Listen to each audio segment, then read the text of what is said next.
Alright, the 7th match in the FFT Minute AI Tournament Season 3. 7 is me lucky number. On top we have Eternal, and on bottom we have TristanBeoulve.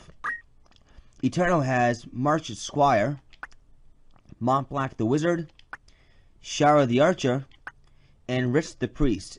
Sorry if I don't exactly sound the best today. I woke up with a pretty bad cough, and right now I just have a cough drop in my mouth, just trying to keep my throat at bay. Okay, going over Eternal's team very quick. A dual-wielding Squire with a gold staff and the moonlight.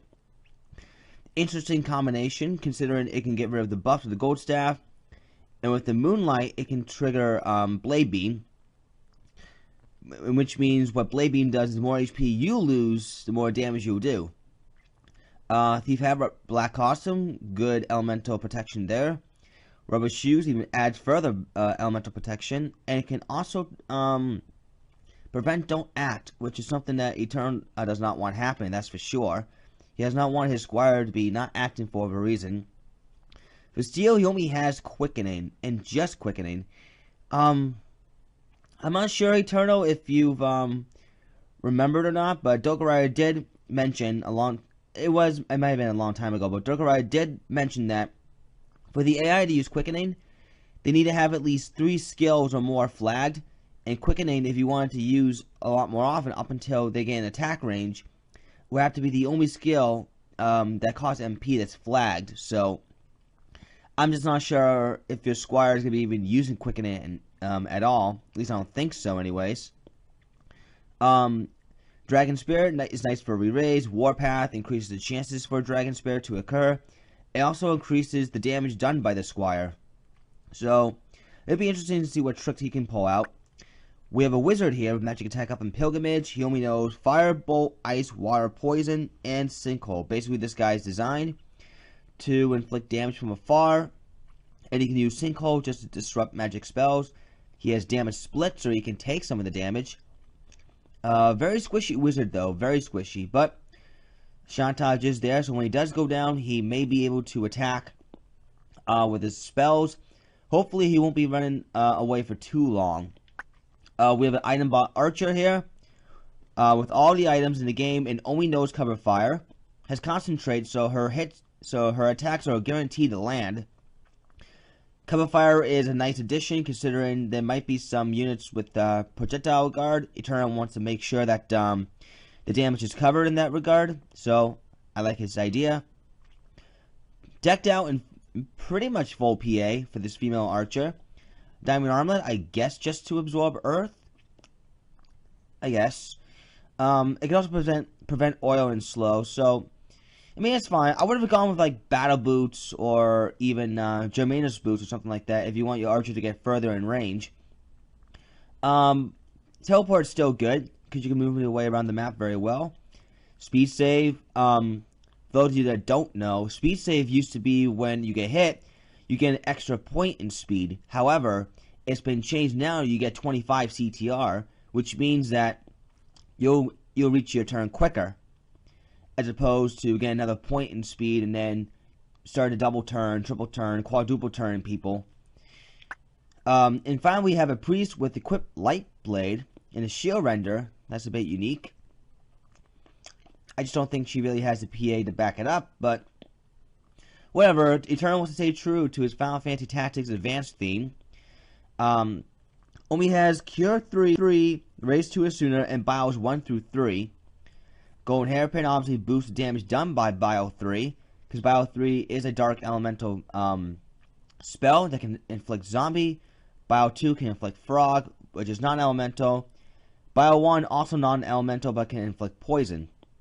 Move MP up an auto potion. Alright. White Robe Defense Ring, not only serve as elemental protection, but in the case of Defense Ring, can resist a Merida status effect, which includes Silence, Berserk, Sleep, and Dead.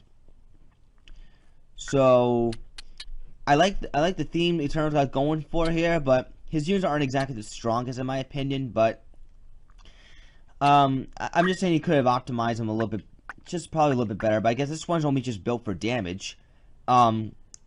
Still though, Eternal has not been in Arena for a while, so let's just cut him some slack here. We'll see how much more capable his units are. Who knows? You might just prove me wrong. You might just prove me wrong. TristanBeoulve, meanwhile, has Tristan the Paladin, Ziggy the Ninja, Euphoric Stormcloak the Bard, and Alice the Chemist. So, we got a pair of dual wielders here. First off, we have a Punch Art Paladin with 2 swords, PA save, move HP up. Only has Nurse, Iron Will, Re-Raise, and comes with Spin Fist, Earth Slash, Secret Fist, Stigma Magic, and Revive. No chakra on this unit, considering this guy has Nurse, and when he has Nurse, he can grant himself double regen, which is good. PA save is there to increase damage done by his Platinum Sword and Moonlight. So we got 2 Moonlight Blade users, which is pretty nice.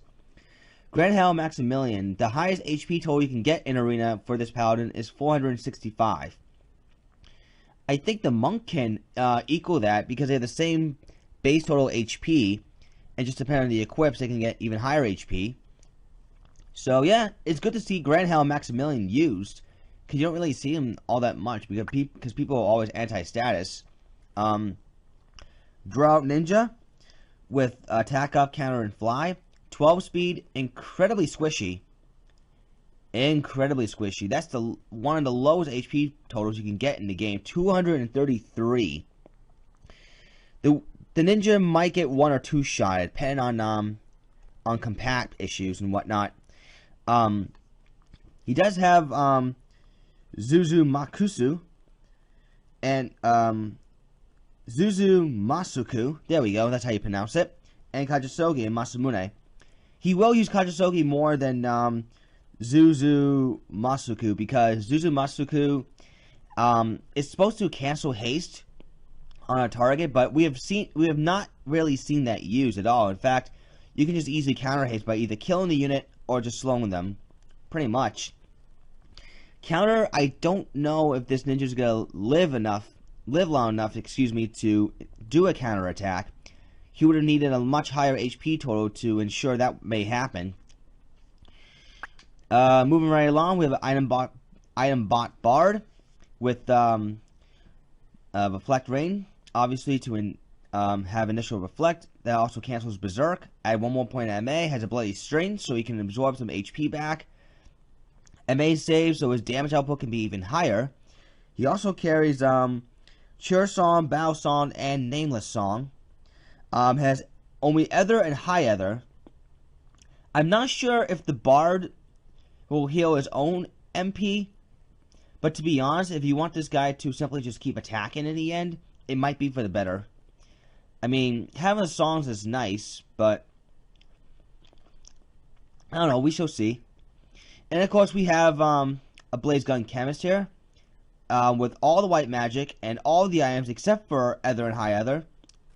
Damage split, move MP up, so that way she can be a bit of an everlasting caster. Golden Hairpin, Earth Clothes obviously provide the MP for it. Shutter Sheet for auto protect, and can also inflict damage split.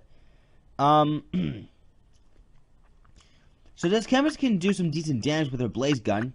108 gems would have boosted the damage done by Blaze Gun, but I do understand the need for auto protect. You want your chemist to actually live a little while longer. Hard to say who's going to be winning this one. Eternal, relatively known in Arena. TristanBeoulve, newcomer. We shall see what happens. We're going to be going to map 92. Eagles Beoulve Residence.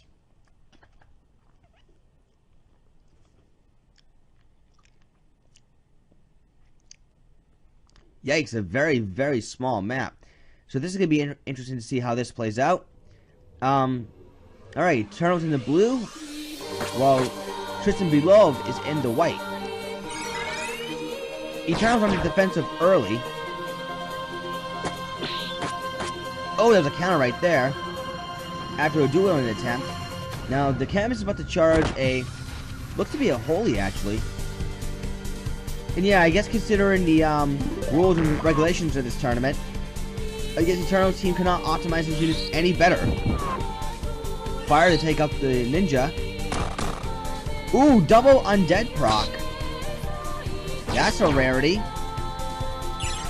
Now, if the priest can charge up a raise 2, that'd be perfect.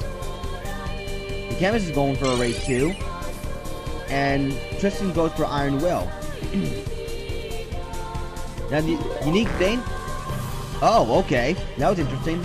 Bard gives the Chemist some of his HP, so she can heal up. And the Bard took damage in return. We hardly see that anymore. In fact, I think it's the first time in a long time that I've seen that. But yeah, it turned out round 1 pretty much no problem. Ninja got in range. That was his big mistake. Ninjas with high move are notoriously dumb for rushing way forward ahead of his team. And the Bard is reduced to nothing but singing songs, but he'll sing to his death. Damage split occurs.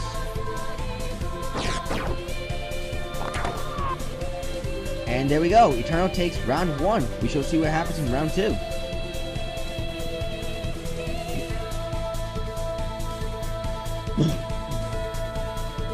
Okay, round 2 is about to begin, and we are now at map 88, FFT River. Yeah, FFT River.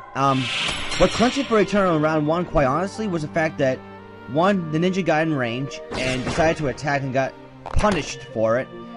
And the double, undead proc from the Bio 3 from the Priest. Paladin goes for a quick re-raise, and Mont Black will rush forward and go for a ice spell. Yep. Drops him immediately, but he gets re-raised. That's the thing about having a low HP unit. They usually they are more often than not targeted first. So I think Eternal might be able to just simply sweep it, unless this ninja can make things happen.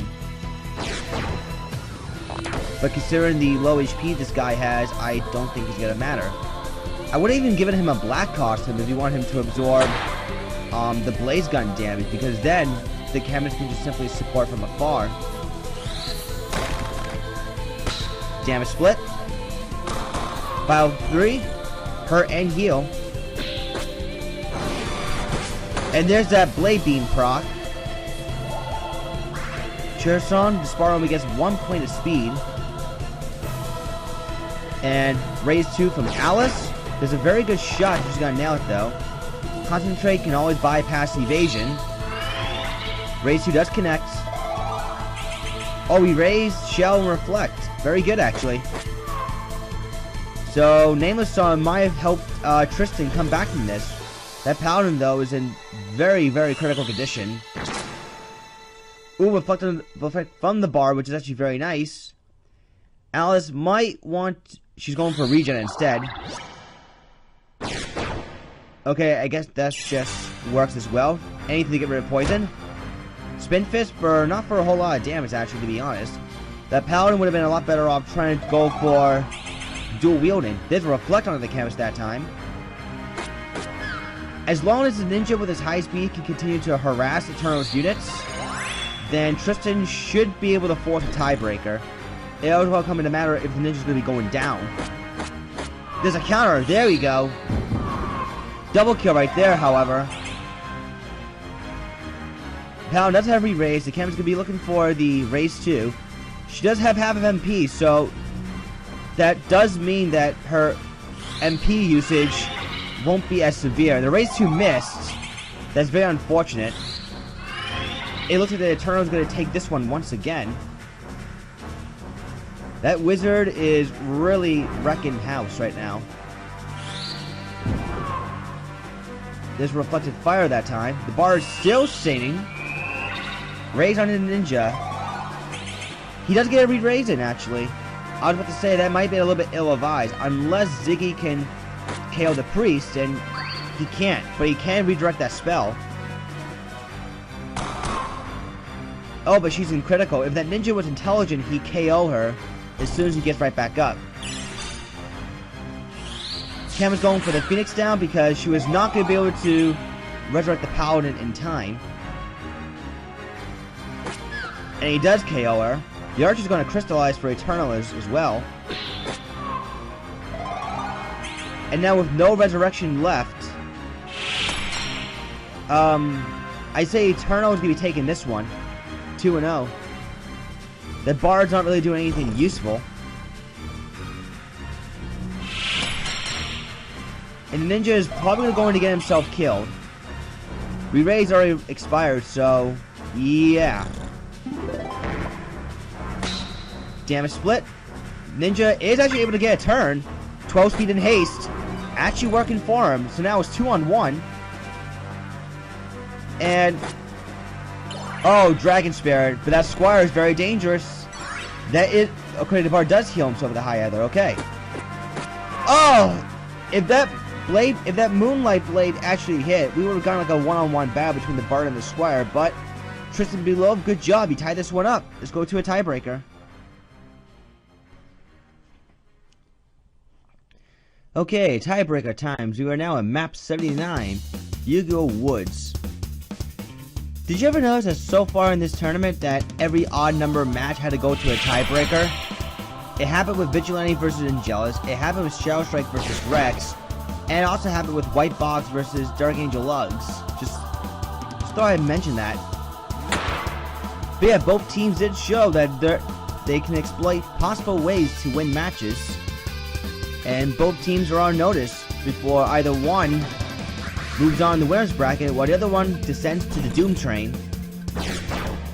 Archer will go forward, PA save on the defending Paladin, concentrate, like I mentioned before, will bypass all forms of evasion, so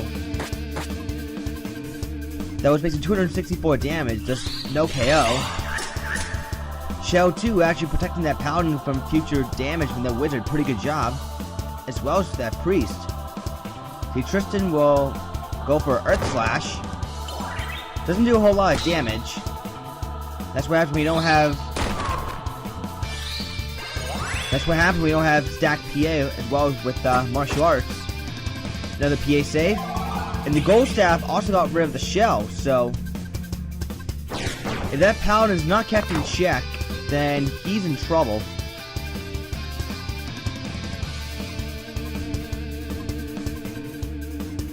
It looks like the Eternal is having his way right now with Tristan.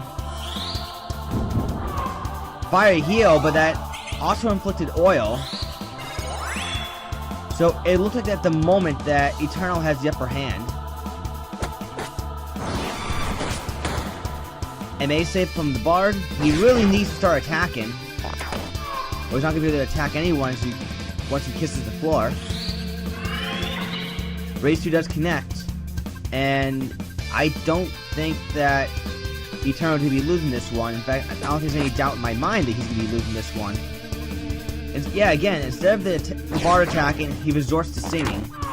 Not a good sign for Tristan at all.